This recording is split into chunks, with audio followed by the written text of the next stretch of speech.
Que devient l'art dans notre pays? Sinon, que devient l'artiste dans notre pays?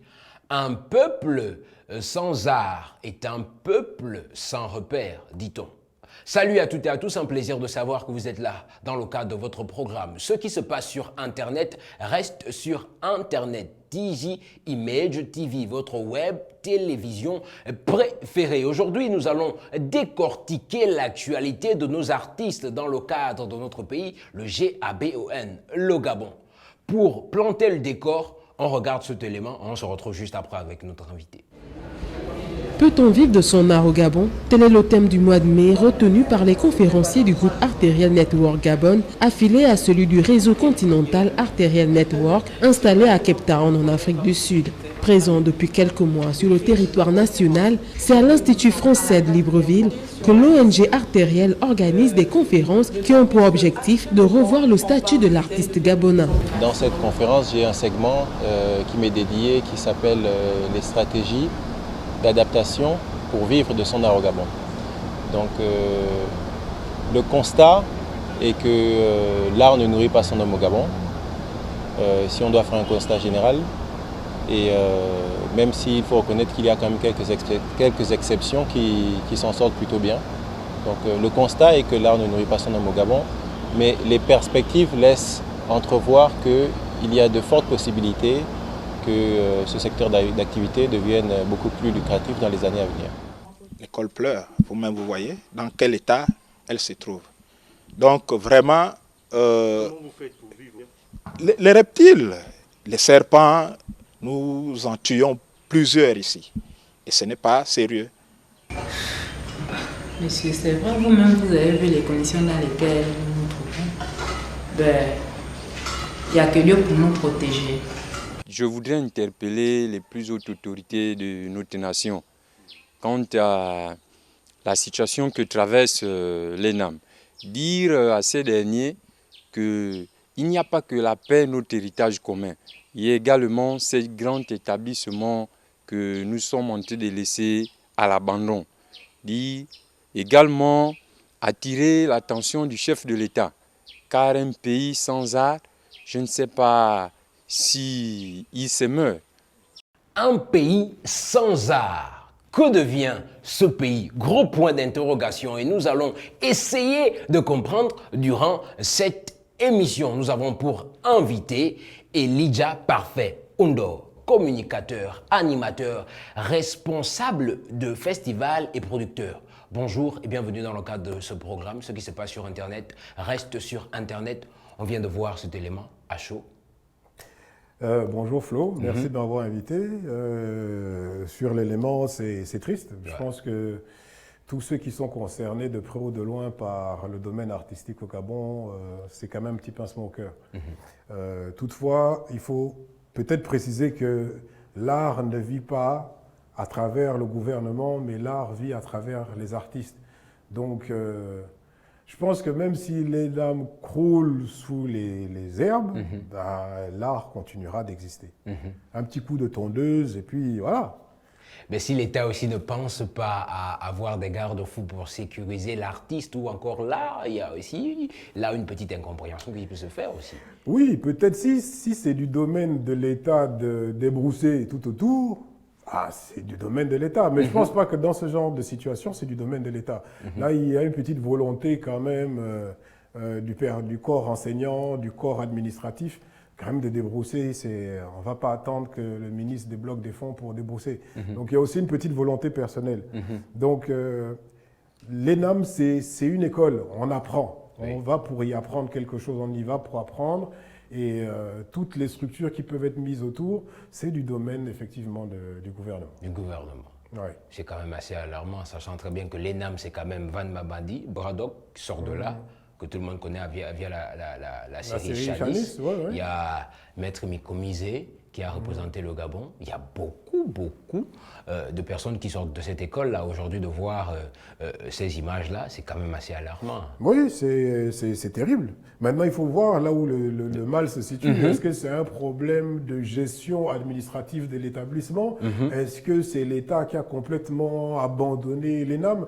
Ce dont je ne suis pas sûr.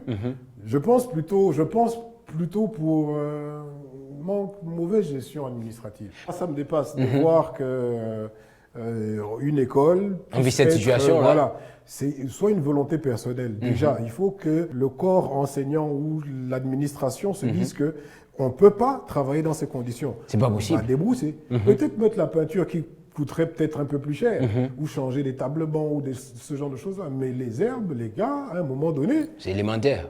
Même avec la machette. C'est comme habiter dans une maison.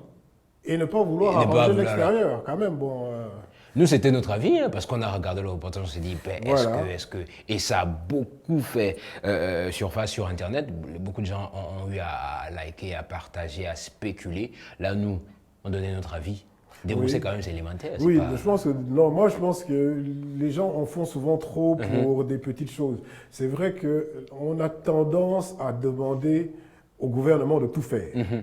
Débourser devant chez nous, ce n'est pas le gouvernement. Je pense que cet établissement a un budget bien défini. Oui. Les budgets sont votés en début d'année. S'il y a eu un souci avec la pandémie qui sévit en ce moment, je ne pense pas que débourser fasse partie du problème. Oui.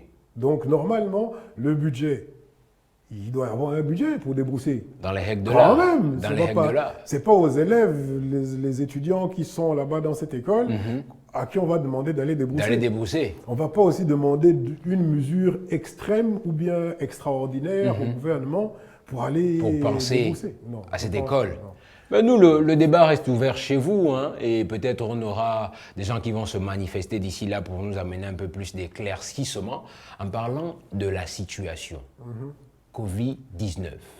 Tout est statique. Les artistes se posent beaucoup de questions. Et là, la toile est la grondée. Hein. Il y a des artistes qui ont fait des vidéos, il y a des artistes qui ont posté. Il y a eu un melting pot. On va regarder quelques extraits et on se retrouve juste après.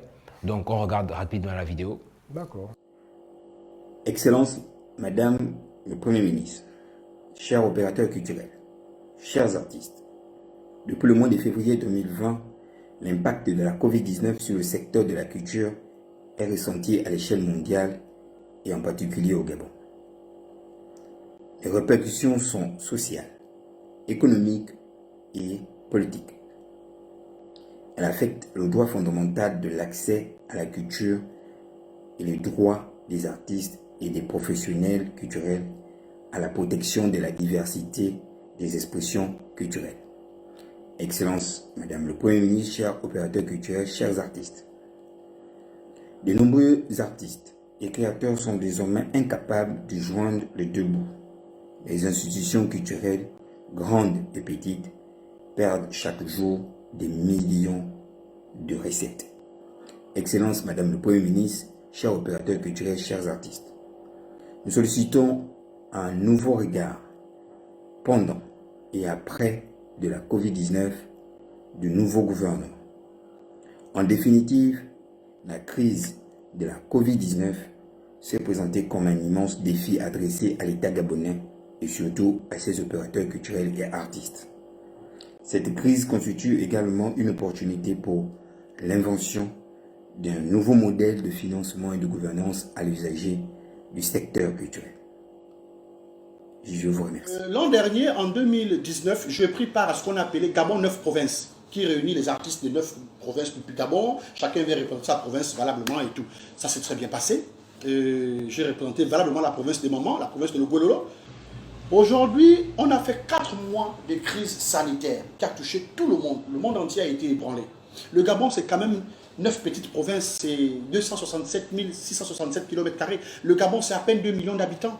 Je ne sais même pas si les artistes confirmés, les artistes qui buzzent, qui font parler du Gabon à travers les frontières, je ne sais même pas si on est 5000. Ça m'étonnerait. Aucune mesure n'a été prise pour accompagner l'artiste pendant cette crise. Aucune mesure n'a été prise pour la condition de l'artiste gabonais, quand bien même on sait que c'est un ambassadeur de la culture de son pays. Rien n'a été fait. Tant mieux. Vous avez voté vos lois que vous votez, tant mieux. Je répète, toute autorité vient de Dieu, on respecte.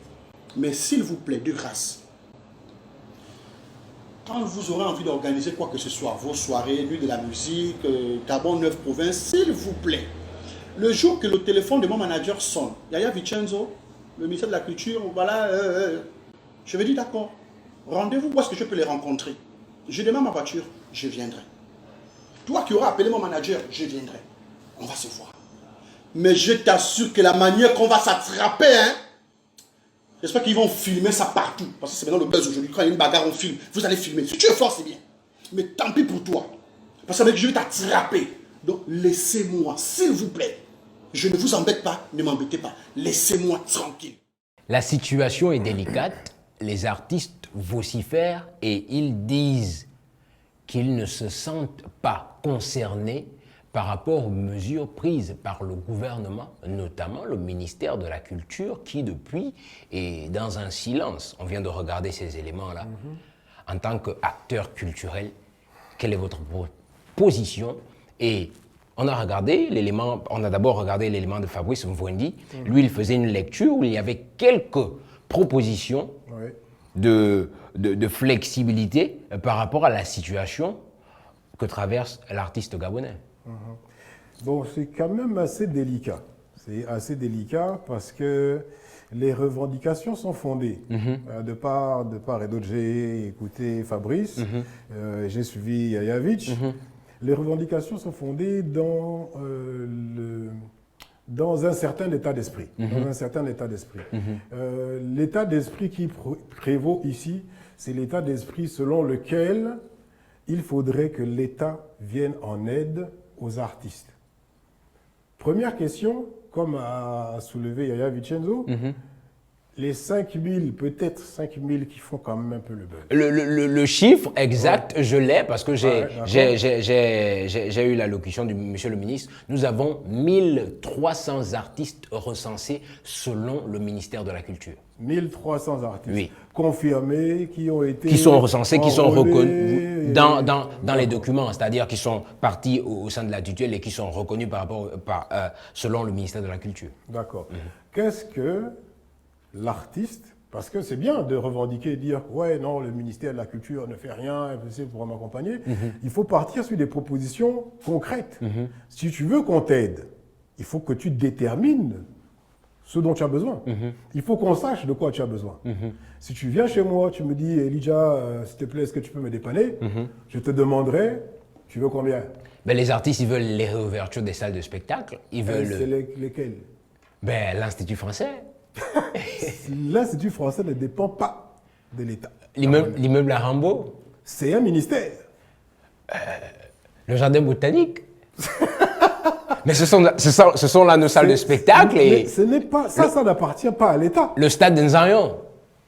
C'est un stade de foot. Déjà, il faut partir du principe, comme l'a dit Yaya Vincenzo, c'est bien. Moi, j'accepte que les artistes revendiquent qu'il faudrait que le ministère de la Culture fasse quelque chose pour eux, mais qu'il fasse quoi exactement? Si on te dit aujourd'hui, en tant qu'artiste, X ou Y, voilà le stade d'Nzayon, je vais faire un show, vas-y. Tu vas faire quoi? Tu peux remplir le stade d'Nzayon. Mais faire le show?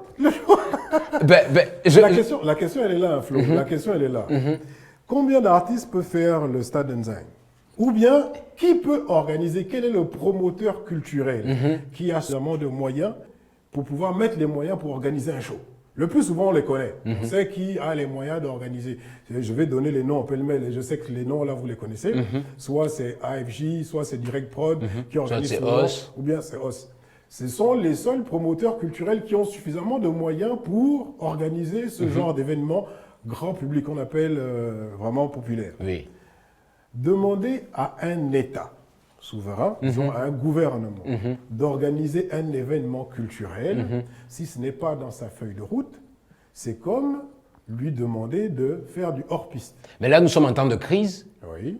Il faut avoir un mécanisme qui va faire en sorte que les gens puissent se retrouver. Cela m'amène à faire la lecture rapidement d'un post de Anne Gibling qui dit exactement « J'ai suivi attentivement, là nous sommes le 28 avril pour être précis, j'ai suivi attentivement le discours du Premier ministre Julien Nkorbekale qui a annoncé une reprise progressive des activités dans certains domaines.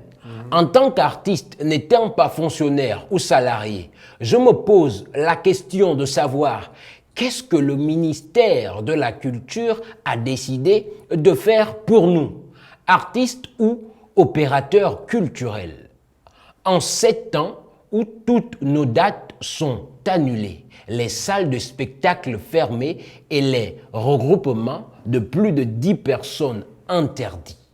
Voici le point d'interrogation. À cela s'ajoute, il faut le souligner, on ne compare pas qui que ce soit. On va juste souligner au passage que du côté du Sénégal, on a donné 3 milliards aux artistes sénégalais pour pallier à la crise du Covid-19. D'accord. Je me dis peut-être aussi, c'est à ce niveau-là que les artistes gabonais se sentent lésés. Oui, là c'est pertinent. En fait, c'est que NG Bling vient d'exposer comme fait, c'est pertinent parce que justement, l'artiste ne sait pas où il se situe. Il n'y a pas de statut artistique qui pourrait définir son cadre, où il pourrait peut-être prétendre une aide. Il n'y a pas. En fait, aujourd'hui, c'est le flou complet. Et il a raison de souligner ça, parce que de tout ce qui a eu à être dit autour de ce qui se passe actuellement au pays, il n'y a rien eu sur l'artiste. Pourquoi? Peut-être que c'est des spéculations, peut-être qu'au niveau du ministère de la Culture, rien n'a été mis sur la table du Premier ministre pour dire que, bon, voilà, les artistes à l'heure actuelle vivent des moments difficiles parce que justement, certains étaient appelés à se produire à l'extérieur du pays, à l'intérieur du pays, certains avaient calé des dates pour même des showcases, parce que ça compte aussi. Oui. Et aujourd'hui, il n'y a plus de regroupement de plus de 10 personnes, les structures sont fermées. Ça impacte sur les revenus de l'artiste. Oui. Parce qu'au Gabon, malheureusement, l'artiste vit de ses spectacles. Oui. L'artiste ne vit pas encore, par exemple, de ses dividendes, de ses royalties. Oui. Ce n'est pas encore le cas. Alors que s'il y avait un cadre déjà défini où l'artiste pouvait prétendre à avoir quelque chose, on saurait. Oui. L'artiste serait en mesure de dire que, bon, selon la loi X ou Y qui régit le statut de l'artiste, nous pensons avoir le bénéfice de ceci ou de cela. Malheureusement, ça n'existe pas. Oui. Il faut que l'État se décide à communiquer sur le statut de l'artiste. Pas seulement l'artiste musicien, parce que NG Blink, c'est un artiste musicien. Mais l'artiste avec grand A. Voilà, il y a le sculpteur, il y a le peintre, il y a le graphiste, l'écrivain, il y a le vidéaste. Tout ce qui détermine, tout ce qui appartient au domaine de l'esprit, c'est une forme d'art. Et il faut que ce statut soit défini clairement, qu'il soit communiqué à tous ceux qui sont dans le domaine. Mais je le disais, depuis 1987, normalement, et bon, pour être plus clair dans la tête de tout le monde, en 1999, le statut de l'artiste est étudié. Et il est étudié. Les résultats sont où?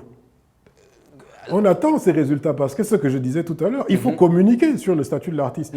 Vous ne pouvez pas demander aux gens de cesser toutes leurs activités sans avoir une compensation derrière.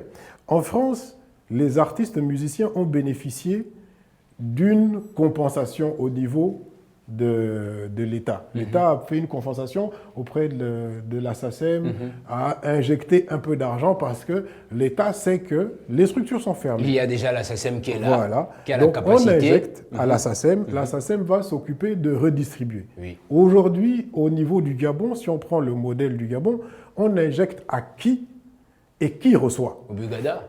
Le Bugada n'existe plus. Ah bon? Est-ce que c'est officiel ou bien c'était en étude? Est-ce qu'ils ont payé?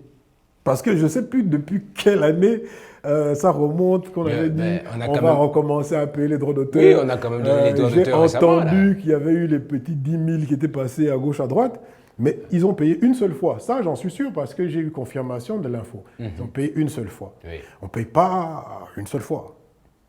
Et combien? Concrètement, nous sommes en période de crise. Quelles sont les voies de solution pour l'art, sinon les artistes gabonais, en peu de mots? Déjà, moi, ce que je suggérerais, moi-même déjà en tant qu'artiste, c'est que, à défaut de créer 1001 associations, que les artistes, ensemble, commencent à réfléchir sur le fait qu'ils ne sont pas aidés. Dès l'instant où tu commences à réfléchir au fait que tu n'auras aucune aide de là-bas, tu trouves toi-même les voies et moyens pour t'en sortir. C'est clair. Donc, du coup, je pense qu'il y a eu beaucoup de créativité, parce que j'ai regardé aussi sur les réseaux, il y a eu beaucoup de créativité, le Catalogue Challenge, le Entre nous de Sirocos, qui est une très très belle initiative. Il y en a beaucoup, il y a beaucoup. L'artiste peut se renouveler. C'est justement pendant ces moments difficiles que la créativité des artistes doit pouvoir se faire ressentir. Je pense que j'ai un ami qui fait aussi dans la peinture, qui est artiste peintre, qui lui a décidé de faire son premier vernissage en ligne. Oui. C'est-à-dire qu'il va présenter ses œuvres, mais en ligne. Oui. Il y a des gens qui vont se connecter. Ceux qui seront intéressés par les œuvres qu'il aura proposées, qu'il aura exposées, pourront prétendre les acheter. Là, on n'a pas besoin forcément de l'État. Voilà. Et c'est là où je me dis encore que l'artiste attend aussi beaucoup de l'État. Au lieu de demander de l'aide financière, de leur organiser des shows et tout le tralala, comme l'a dit Njibling, il faut qu'il détermine avec précision et qu'il communique le statut de l'artiste avec grand A, pas l'artiste chanteur, musicien. Il faut qu'il détermine le statut de l'artiste. À partir de là, l'artiste saura à quel sens se vouer. Oui. Pour le moment, en temps de crise, il doit faire appel à son imagination, à sa créativité pour pouvoir sortir de là. Une petite parenthèse. Le magazine All Black, qui existe toujours, qui est mon magazine, qui est un magazine digital, travaille en très étroite collaboration avec G-Store Music. Ça fait des mois, des années. G-Store Music est un distributeur de musique officielle. De manière officielle, les artistes s'inscrivent, ils déposent leur musique et G-Store s'occupe de la revente. Ça fait des années qu'on travaille ensemble et je suis surpris qu'aujourd'hui, il y ait un tel engouement autour de cette plateforme qui existe quand même depuis, je crois, 2017 ou 2016, si ma mémoire est bonne, peut-être un peu plus tôt. Pourquoi il y a cet engouement autour aujourd'hui? C'est parce que l'artiste s'est retrouvé acculé. Plus de spectacles, plus de showcase, plus de sorties artistiques, plus de concerts organisés par l'État, plus rien. Qu'est-ce qu'il fait? Il lui reste que sa musique. Déjà, il n'avait que ça. L'artiste musicien donc prend sa musique, donne à G-Store, G-Store revend. Une fois que ta marchandise est vendue, on te reverse tes dividendes. Et aujourd'hui, certains artistes ont compris qu'effectivement, on n'a pas tellement besoin d'avoir 1001 showcases. C'est vrai que l'artiste vit avec le contact lors du des public. Comindons, Voilà. qui a bien vendu. Il y a des exemples. Les gars qui font de la trappe, donc Fétine Dos, Flow du Sud, qui vendent assez bien. La preuve, c'est que si tu regardes autour, en dehors du Gabon, les clips continuent à être tournés, les sons continuent à sortir, parce qu'en fait, ce n'est pas le gouvernement qui va vous interdire de sortir votre musique. Du tout. Quand vous êtes rentré en studio, le gouvernement ne vous a pas donné 100 francs. Vous êtes sorti du studio, vous avez fait votre clip, le gouvernement ne vous a rien donné. Vous allez tourner, vous avez fait tout ce que vous avez à faire, vous avez fait votre promo, campagne, com et tout le reste, le gouvernement ne vous a rien donné. Vous êtes battu tout seul, vous devez continuer à vous battre tout seul. Maintenant que la situation change, on adapte. En sortant un peu du cadre culturel, je reste quand même de manière étroite. Mon restaurant, je l'ai fermé parce qu'on a demandé de fermer le restaurant. Maintenant, je suis en train de le réouvrir parce qu'ils ont dit qu'on peut réouvrir. Mais en réouvrant le restaurant, je suis obligé de changer la donne. Je cherche quelque chose qui puisse s'adapter au nouveau mode de vie des Gabonais. Donc, du coup, c'est un peu ça. C'est faire appel à notre créativité pour qu'on puisse s'en sortir. Maintenant, mettre la pression à l'État pour qu'ils nous pondent ces statuts. Mais, qui vont nous situer. Voilà. En un mot, en temps de crise, que l'artiste gabonais puisse s'adapter et puisse faire preuve de plus de créativité, on va dire ça comme ça. C'est ça, c'est tout en fait. Aujourd'hui, ce qu'on peut faire en tant qu'artiste, c'est vraiment mettre la pression aux autorités, de sortir finalement les statuts de l'artiste, les adopter, les communiquer, pour que tous les artistes se sentent vraiment un peu plus en sécurité. Il nous faut un statut. Nous, on espère que là, on a donné quelques voies de solution qu'ils pourront pratiquer et par la même occasion dire au ministère de la Culture de penser au statut de l'artiste, tout simplement. Mais demain, après-demain, ils vont battre campagne et on va retourner dans les mêmes travers parce que c'est ça la vérité. La vérité, elle est là. C'est un petit cercle vicieux. On n'a pas besoin de vous pour l'instant, les gars. Restez tranquille. Votre tour arrive. On dit souvent ça dans la blague. Non, petit, reste tranquille, ton tour arrive. Ton tour arrive, là. C'est pendant la campagne. On va te mouiller, on va prendre les mêmes, parce qu'apparemment, c'est eux qui marchent. Les petits artistes n'auront rien. Parce qu'aujourd'hui, même si on dit l'État va aider les artistes gabonais, le ministre a dit il n'y a que 1300. Il n'y a que 1300. Et nous, on n'a pas beaucoup de temps, malheureusement, pour étendre. Ouais, parce que c'est un long débat. Pendant ce temps, il y avait autre chose sur Internet. Hein. Tout de suite, on regarde pendant ce temps.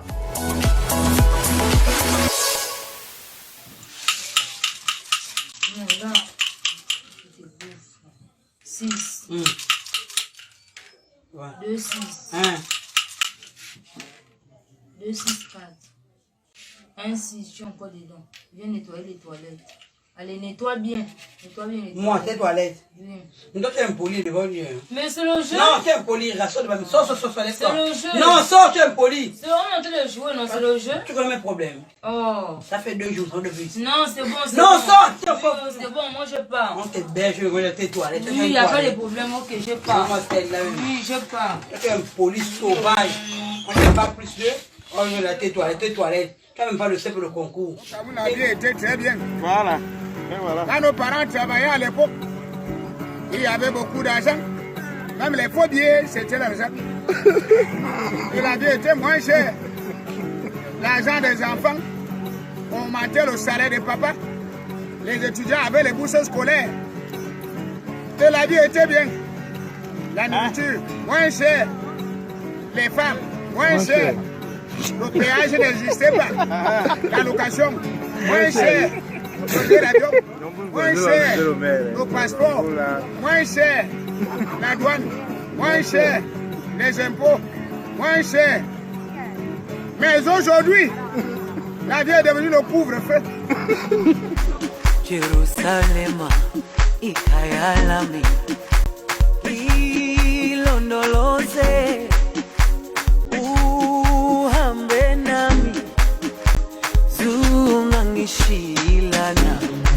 Jerusalem. Akebe de bas. Et tout le monde dit quelqu'un.